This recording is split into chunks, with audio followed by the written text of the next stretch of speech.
Found my partner's secret messages with my best friend. I was making coffee when I heard the ping. Just the usual Tuesday morning. Sunlight trickling through the blinds, the faint hum of traffic outside. My husband Alex's keys jangling as he rushed out the door. But that sound, the one I'd heard a dozen times before, felt heavier. His phone sat charging on the counter, abandoned. He'd been forgetful lately, always in a hurry. I tried not to think about why. The screen lit up again as I wiped spilled almond milk. Jess. Last night was expletive perfect. When can I see you again? My stomach dropped. Jess. My Jess. The friend who'd held my hair back in college when I puked tequila, who'd flown across the country to surprise me after my miscarriage. The godmother to our 3-year-old daughter, Lily. I shouldn't have looked. But my hands moved anyway, trembling as I typed Alex's password.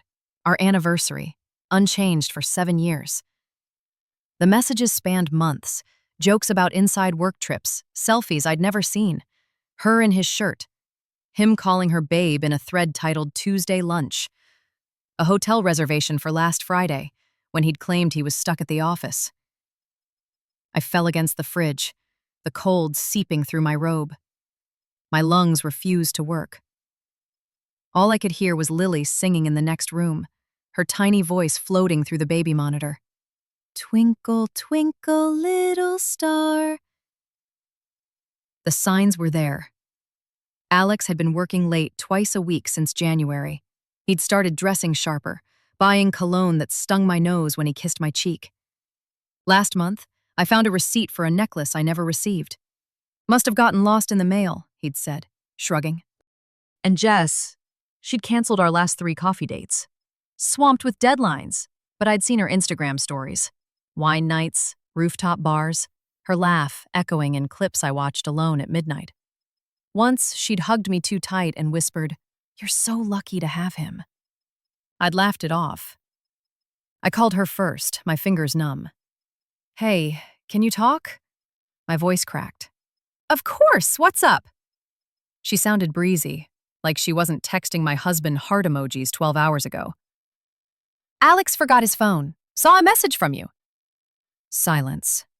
Then a sharp inhale. "Oh?" I hung up. When Alex came home, Lily sprinted to him, shouting, "Daddy!" He swung her into the air, his wedding band glinting. I stared at it, imagining him slipping it off in some hotel room. "You okay?" he asked, frowning at my untouched coffee. "Just tired," I lied. That night, I lay awake replaying everything. Their inside jokes. The way he'd defended her when I joked about her flakiness. Jess has a lot on her plate.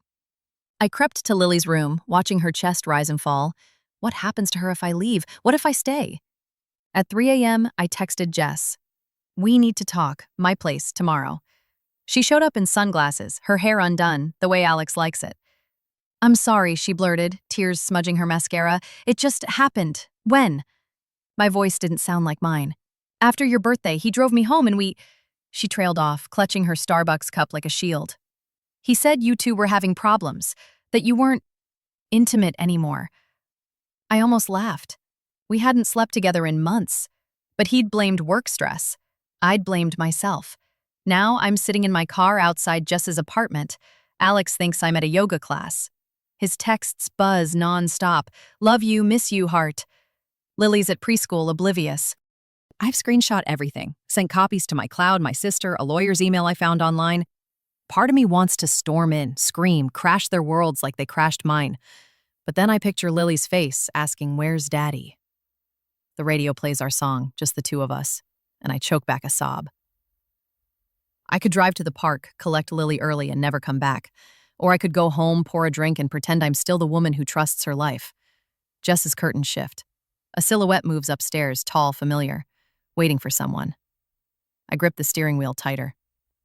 TLDR, husband and best friend's secret messages expletive up my life. Now I'm sitting in my car, unsure if I should drive away or burn it all down.